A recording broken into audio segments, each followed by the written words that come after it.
السلام علیکم ورحمۃ اللہ۔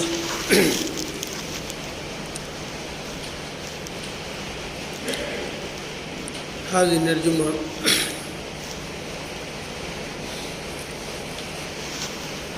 آج کے خطبہ میں میرا موضوع ہے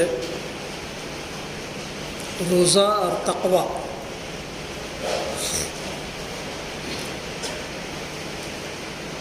قرآن مجید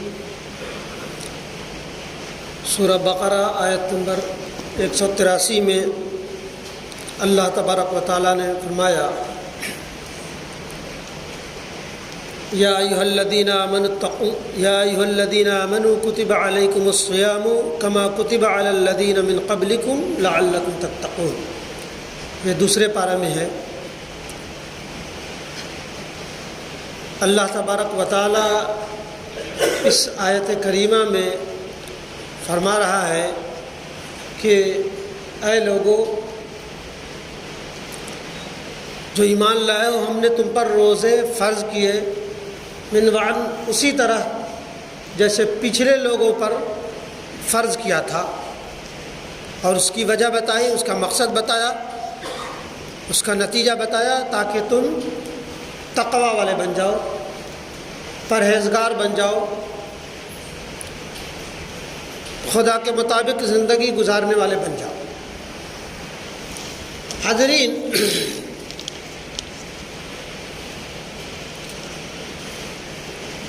اسلام یہ ہے کہ آدمی خدا کی منع کی ہوئی چیزوں سے رک جائے۔ روزہ ہر سال یہی سبق دینے کے لیے فرض کیا گیا ہے۔ اسلام پرہیزگاری کا نام ہے، اور روزہ اسی پرہیزگارانہ زندگی گزارنے کا تربیتی کورس ہے۔ روزہ اپنے آپ کو قابو میں رکھنے کا مشق ہے، کھانے پینے میں بھی اور دوسرے معاملات میں بھی۔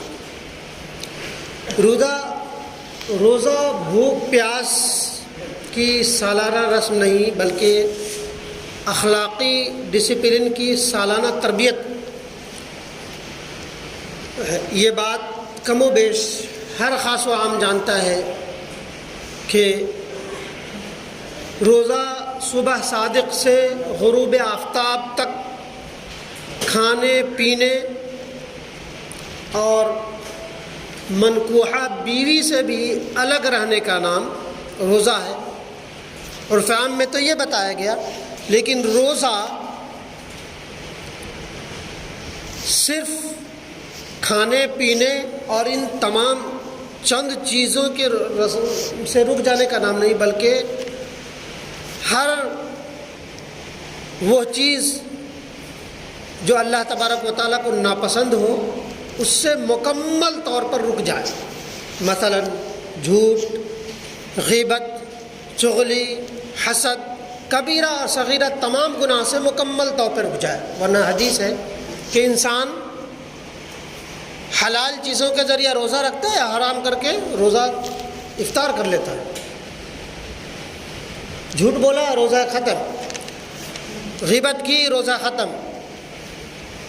حدیث میں بتایا گیا کہ کچھ لوگ ایسے ہیں کہ جنہیں بھوک اور پیاس کے علاوہ کچھ بھی نہیں ملتا، وہ روزہ کو روزہ کی طرح نہیں رکھتے۔ روزہ کا مقصد تقویٰ اور پرہیزگاری ہے۔ آیت مذکورہ میں جیسا کہ بتایا گیا کہ تقویٰ دنیا کی زندگی میں خدا کی منع کی ہوئی چیزوں سے رکنے کا نام ہے۔ تقویٰ کی اہمیت یوں تو قرآن مجید میں سینکڑوں جگہ پر بتائی گئی، جس میں سورہ آل عمران آیت نمبر 102، یا ایھا الذین آمنوا اتقوا اللہ حق تقاتہ ولا تموتن الا وانتم مسلمون۔ اے لوگو جو ایمان لائے ہو، اپنے رب سے اتنا ڈرو جتنا ڈرنے کا حق ہے۔ سورہ احزاب آیت نمبر 70 میں، یا ایھا الذین آمنوا اتقوا اللہ وقولوا قولا سدیدا یصلح لکم۔ اے لوگو جو ایمان لائے ہو، سیدھی سیدھی سچی سچی باتیں کیا کرو۔ اے لوگو جو ایمان لائے ہو، اللہ سے ڈرو اور سیدھی سیدھی سچی باتیں کیا کرو۔ یا ایھا الذین آمنوا اتقوا اللہ وکونوا مع الصادقین۔ سورہ توبہ کی آیت ہے کہ اے لوگو جو ایمان لائے ہو اللہ سے ڈرو اور سچوں کے ساتھ ہو جاؤ۔ اسی طرح سورہ نساء کی آیت نمبر 31 میں فرمایا کہ اے لوگوں جو ایمان لائے ہو، ہم نے اہل کتاب کو بھی یہ تاکیدی حکم دی تھی کہ تم اپنے رب سے ڈرتے رہو۔ اہل کتاب کو بھی یہ حکم تھا کہ وہ اپنے رب سے کما حق ڈرتا رہے۔ حضرت عمر فاروق رضی اللہ عنہ نے کے بارے صحابہ ابی بن کعب سے پوچھا، اے ابی بن کعب یا سیدنا، عمر میں بڑے تھے، کہ بتائیے کہ تقوی کیا ہے، تقوی کیا ہے؟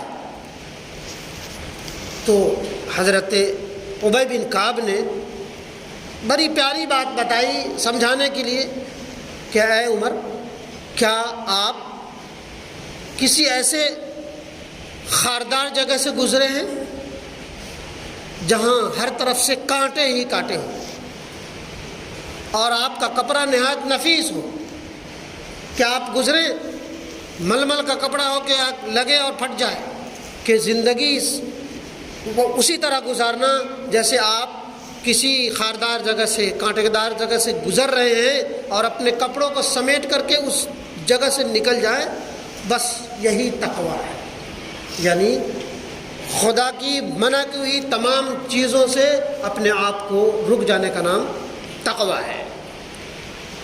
اور یہ دوسرے لفظ میں یہ کہا جائے، یہ ضبط نفس، ضبط نفس یہی تقوی ہے، سیلف کنٹرول، اپنے آپ کو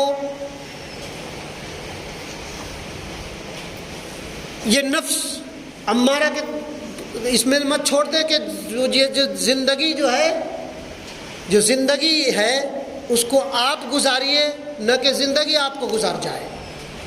زندگی کو ایسا ضبط نفس کے ساتھ گزاریے۔ اور بتایا گیا کہ ایک منہ جوڑ گھوڑا ہے نا، منہ جوڑ گھوڑا، اگر لگام نہیں کسو گے، بڑے ناز و نعمت سے پالتے ہو سواری کے لیے، اگر آپ اس کو لگام نہ لگاؤ اور پشت پہ اس کے پورا کنٹرول لے کر نہ بیٹھو تو وہ جہاں پائے گا آپ کو گرا دے گا، جہاں پائے گا آپ کو خطرہ پہنچا دے گا۔ وہی آپ کا یہ منہ جوڑ گھوڑا ہے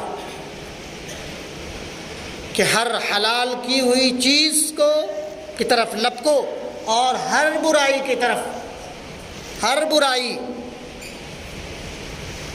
جس میں کوئی بھی گناہ ہو، خواہ وہ کبیرہ ہو صغیرہ ہو، اس کو آپ اس سے رک جانے کا نام تقوی ہے۔ تقوی یہ ہے کہ آپ قسم پرسی کی زندگی میں گزر رہے ہیں، ہلکا سا ڈگر قدم کو لغزش دینا ہے، سارے نعمت آپ کے پاس پہنچ جائے، آپ اس سے رک جائیں حرام سمجھ کر، یہ تقوی ہے۔ بات کر رہے ہیں، جھوٹ زبان سے نکلے، زبان پہ کنٹرول کر لیں، یہ تقوی ہے۔ کسی پہ غصہ آ رہا ہے، آپ کو طاقت ہے کہ آپ اس کو مار سکتے ہیں، رک جائے اللہ کی خاطر، یہ تقوی ہے۔ اللہ کا حکم ہو گیا، آپ رک جائیں۔ اللہ کا حکم کرنے کا ہے، اس کو کر جائیں، یہ تقوی ہے۔ بہت ہی زبردست نیند آ رہی ہے، اللہ کی آواز اللہ اکبر حی علی الفلاح ہوئی، بستر کو ترک کر کے مسجد میں پہنچ جانا، یہ تقوی ہے۔ یہ نفس ہے، ہر چیز کو اچھے مرغن، اچھی غذا کھانے کا عادی ہے، چاہتا ہے کھائے۔ منکوحہ بیوی ہے، آپ اس سے نہیں مل رہے، یہ تقوی ہے اللہ کا کہ یہ حلال کی ہوئی چیز آپ کے پاس پڑی ہوئی ہے، کھانا ہے، اللہ کا حکم ہے نہیں کھائیں گے، 1 منٹ پہلے نہیں کھائیں گے، یہی تو تقوی ہے، یہی ڈسپلن، اخلاقی ڈسپلن، یہ تربیتی کورس ہے۔